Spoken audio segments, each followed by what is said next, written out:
मुझे बहुत मज़ा आया इस पॉडकास्ट को लिखने, होस्ट करने और प्रोड्यूस करने में अभी तक। एक्चुअली आइडिया लास्ट ईयर 2019 में अक्टूबर या नवंबर के दौरान मैंने लोगों को पिच करना शुरू कर दिया था कि मैं एक पॉडकास्ट बनाना चाहता हूँ, और मेरे पास पहले से ही म्यूजिक से रिलेटेड काफ़ी सारे इक्विपमेंट्स और गियर्स थे ही। तो मैंने उन सबको कन्विंस करने की कोशिश करी कि चलो एक बार बैठते हैं, बातें करते हैं, रिकॉर्ड करके पब्लिश कर देंगे। और सच बताऊँ तो काफ़ी सारे लोगों की तरह मुझे लगा कि ये काफ़ी आसान होगा। आखिर पॉडकास्ट में होता ही क्या है, एक साउंड होती है, एक ध्वनि होती है, बस। पर जैसे जैसे समय बीतता गया मुझे ये समझ आने लगा कि अच्छी क्वालिटी डिलीवर करने के लिए एफर्ट्स तो लगाने ही पड़ते हैं। और अपने बारे में बहुत कुछ सीखा मैंने इस पूरी प्रक्रिया के दौरान, जैसे कि मैं हाफ हार्टेडली, आधे दिल से कुछ भी नहीं कर सकता, जो कि मुझे लगता है कि अच्छी बात है। और दूसरी बात ये, जैसा मैंने पहले भी कहा, कि अच्छी क्वालिटी डिलीवर करने के लिए एफर्ट्स भी लगाने पड़ते हैं और कंसिस्टेंसी से काम करना पड़ता है, उससे बचा नहीं जा सकता। और इतनी सारी चीजें भी तो होती हैं, म्यूजिक, ब्रांडिंग, वेबसाइट और पता नहीं क्या क्या, जिसकी जरूरत पड़ती है एक पॉडकास्ट को बनाने में। और पता है क्या, अभी भी बस शुरुआत है, अभी कितना कुछ सीखना बाकी है मुझे, कितना कुछ करना चाहता हूँ मैं, उसकी कोई लिमिट नहीं है। उदाहरण के तौर पे जो थीम है इस सीजन का वो ओरिजिनल है, बट जितनी भी अन्य ध्वनियाँ, जितनी भी और साउंड्स मैंने यूज़ करी हैं एपिसोड्स के बीच में, वो सब रॉयल्टी फ्री म्यूजिक है यूट्यूब की फ्री म्यूजिक लाइब्रेरी से। कितना सही होगा अगर मैं इन सब को भी ओरिजिनल कर पाऊँ तो, है ना। और इसी तरीके से और भी बहुत सारे काम होते हैं, जैसे ग्राफिक का, जिसको मैंने किसी तरह खुद से, बिना किसी स्किल के, बिना किसी नॉलेज के, खुद से हर एपिसोड में अपने आप बना के डाला। सेथ गॉर्डन, जो कि बहुत बड़े मार्केटिंग गुरु हैं आज की तारीख में, उनका कहना है कि podcasting is the new blogging. Podcasting आज के दौर में नई ब्लॉगिंग है, और वो बिल्कुल सही है। पॉडकास्ट बहुत समय से एग्जिस्ट कर रहे हैं मार्केट में, पर आज के समय में और भी ज्यादा वजह है हमारे पास इस इंडस्ट्री को सीरियसली कंसिडर करने के लिए। आपको इस पॉडकास्ट, इस सीजन का पहला एपिसोड जरूर सुनना चाहिए, जो कि मैंने इसी विषय पे बनाया है कि पॉडकास्ट और ध्वनि का मेरी जिंदगी में क्या महत्व है और आपके लिए क्या हो सकता है। और इस विषय पे मैं एक बोनस एपिसोड भी प्लान कर रहा हूँ, जो कि आने वाले कुछ समय में शायद मैं रिलीज करूँ। उसी के साथ साथ मैं ध्वनि पॉडकास्ट के फेसबुक,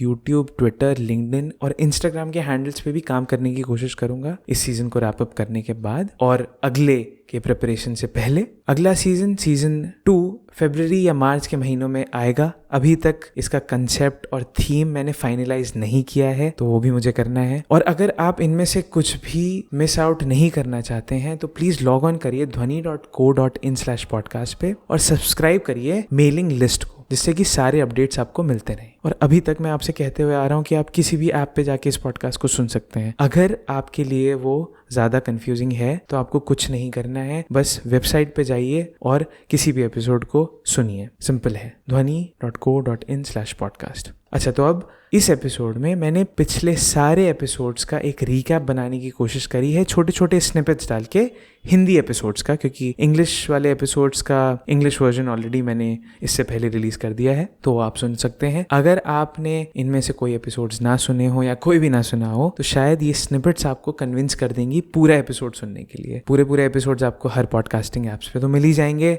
और नहीं तो जाइए ध्वनि की वेबसाइट पे और वहां जाके सुन लीजिए। और एक और बात है, इन सारे स्निपेट्स को कलेक्ट करना थोड़ा इमोशनल भी था, क्योंकि इतनी सारी बातें, ख्याल और आइडियाज को डिस्कस करने में जो मजा आया था इतने दिनों में, वो सब एक साथ कलेक्ट हो गया इस एपिसोड में। तो मैं आशा करता हूँ आपको भी ये पसंद आएगा। सो हियर वी गो।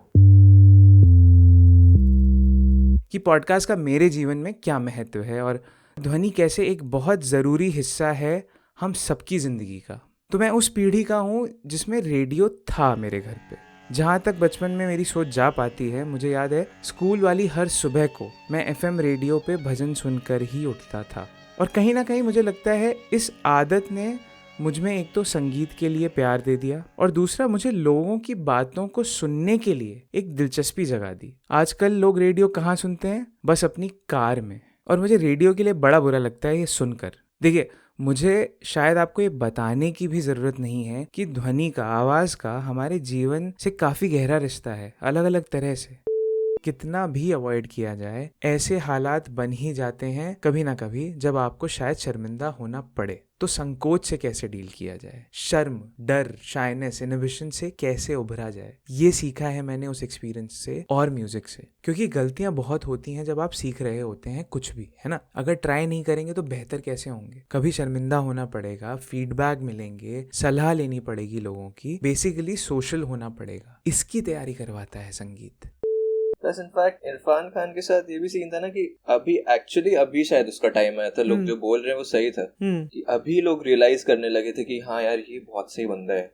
सही बात है। और ये शायद सभी के साथ हो रहा था, मेरे साथ ही नहीं हो रहा। बिल्कुल बिल्कुल, ये भी है। इरफान खान के साथ एक ये बहुत बड़ा फैक्टर था ना यार, कि इसने जो भी कैरेक्टर्स किए ना कहीं हम उन कैरेक्टर्स में इन्वॉल्व हो गए। राइट। वो सुपरस्टार नहीं था, लेकिन वो रियल सिनेमा जो एक मतलब हमारे रियल सोसाइटी उसने दिखाना शुरू किया हमको, और उसमें जो हीरो था ना इरफान खान वो था।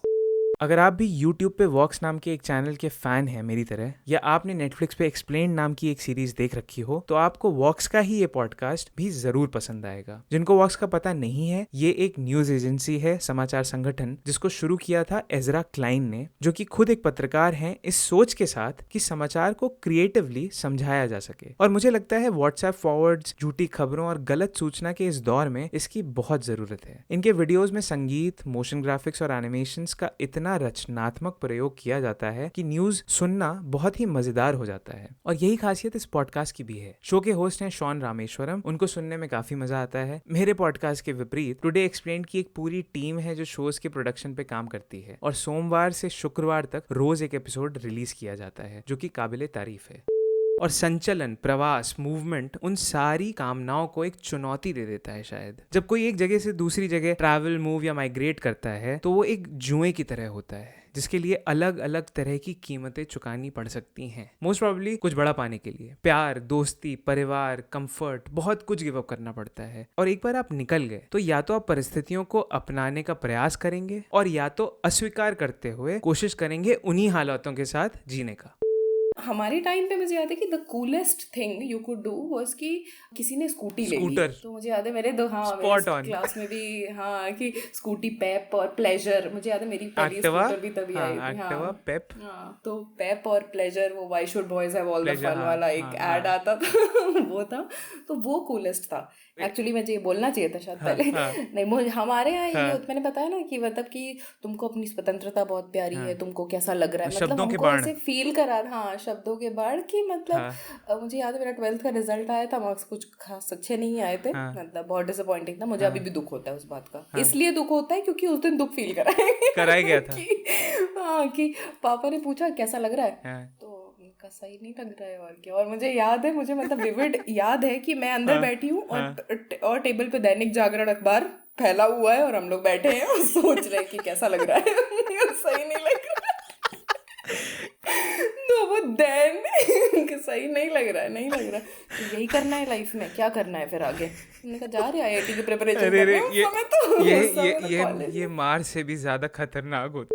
अच्छा, तो ये जो क्रिंज की फीलिंग है, ये हो रही थी लोगों के चलते। मेरे फेसबुक फ्रेंड्स, जिनमें से बहुतों को मैं अच्छे से जानता भी नहीं हूँ, ये लोग क्या कर रहे हैं, कहाँ जा रहे हैं, कैसा महसूस कर रहे हैं, किससे शादी कर रहे हैं, और ऐसी तमाम चीजें जिनका मेरे लिए शायद कोई महत्व ना हो मेरी असल जिंदगी में। और मेरा ये कहने के पीछे ये बिल्कुल भी मकसद नहीं है कि ऐसा नहीं करना चाहिए। मैं खुद आज भी ये करता हूँ, इंस्टाग्राम जैसी प्लेटफॉर्म्स पे हम सब करते हैं। पर मैं बस इस एहसास के बारे में बताना चाह रहा हूँ जो मुझे उस वक्त हुआ। मैंने बहुत सोचा और मुझे ये समझ आया कि फेसबुक कोई वैल्यू एडिशन नहीं कर रहा है मेरी लाइफ में, सिर्फ मेरे को थोड़े थोड़े टाइम में शर्मिंदा करने के अलावा। क्योंकि मैं अपने आप को कंपेयर कर रहा था दूसरों से बात बात पे, कि कैसे कहाँ मैं एक बोरिंग रूटीन में फंसा हूँ और कहाँ ये बंदा जिंदगी के मजे लेने में लगा हुआ है। तो फाइनली मैंने अपना अकाउंट कर दिया डीएक्टिवेट, ऐप कर दी डिलीट, और कहीं कुछ भी नहीं बदला। बस मेरे पेरेंट्स को ये थोड़ा सही नहीं लगा क्योंकि उसी वक्त वो एक्टिव होना शुरू हुए थे फेसबुक पे।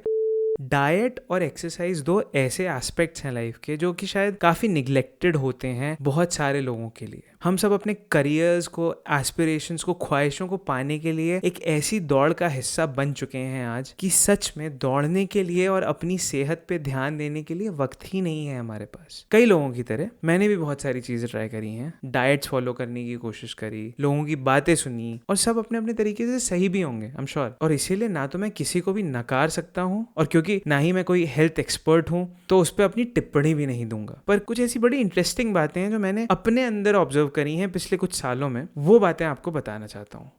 जिस दिन से वो डिसीजन लिया है, every day has bin a fight of some kind, पर एक ये डिटर्मिनेशन जरूर है कि now you are fighting every argument coming your way, saying कि नहीं this was a bad decision, and वो एक जरूर बना हुआ है। ऐसा क्या था, कह लीजिए बहुत कुछ तो कलेक्टिव था, क्योंकि बहुत ज्यादा मोटिवेशन जो है वो डाउन कर दिया था मैं जब वो डायरेक्टर के साथ काम कर रहा था। लेकिन उसके अलावा भी वहाँ की प्रैक्टिसेस देख के ऐसा लगता था कि नहीं, ये ऐसे नहीं होना चाहिए। जिस तरह से वहाँ पे चीजों को कराया जा रहा था, सिर्फ मेरे ही नहीं बाकियों के लिए भी। और ये देख के और बुरा लगता है क्योंकि कंपटीशन इतना कट थ्रोट है that people are ready to give in like that, to stoop down, जो कि करना नहीं चाहिए। बिल्कुल, आप, ये बहुत बड़ी बात है भाई। आप अगर, और मैं ये बिल्कुल उससे नहीं कह रहा हूँ कि you know because there are people who have, मैं किसी फाइनेंशियल बैकग्राउंड की बात नहीं कर रहा हूँ अभी, नहीं समझ, मैं एक नॉर्मल ह्यूमन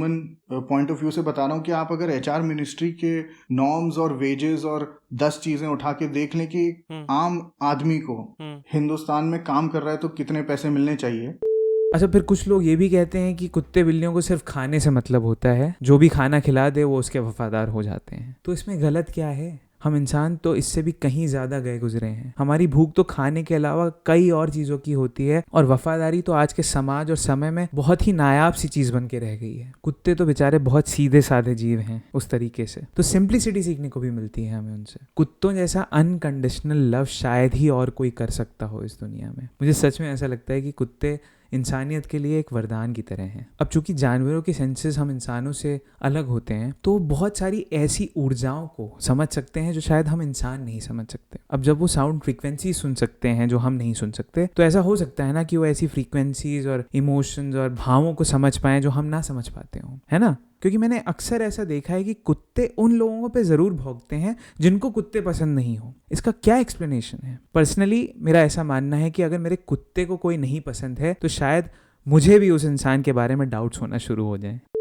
तो मेरे पास वीडियो गेमिंग कंसोल नहीं था कभी भी, पर मेरे कज़न भाई बहनों के पास था निंटेंडो, अभी भी है शायद। गर्मी की छुट्टियों में मैं नानी के घर 10-15 दिनों के लिए जाता था, और बाकी सारी धमा चौकड़ी के साथ वीडियो गेम रोज़ खेलते थे हम लोग। Mario, Iceman, Contra, Tom and Jerry, Ninja turtles के साथ सबसे करामाती गेम था डक हंट, जिसको आज तक हम समझ नहीं पाए हैं कि टीवी से कैसे गन का एम लग जाया करता था। इसी के साथ थोड़ी बहुत मल्टीप्लेयर गेमिंग होती थी कंप्यूटर पे भी। मुझे मॉर्टल कॉम्बैट 4 याद है बहुत डिस्टिंक्टली, पर मैंने 1-2 साल बड़ी शिद्दत से जो कॉम्बैट गेम बहुत खेला है वो है टेकन 3। मैं और मेरा एक स्कूल फ्रेंड कोचिंग के बाद एक काफ़ी 3rd ग्रेड क्वालिटी के गेमिंग कंसोल पे घंटों टेकन 3 खेलते थे, और बहुत मज़ा आता था। Game over.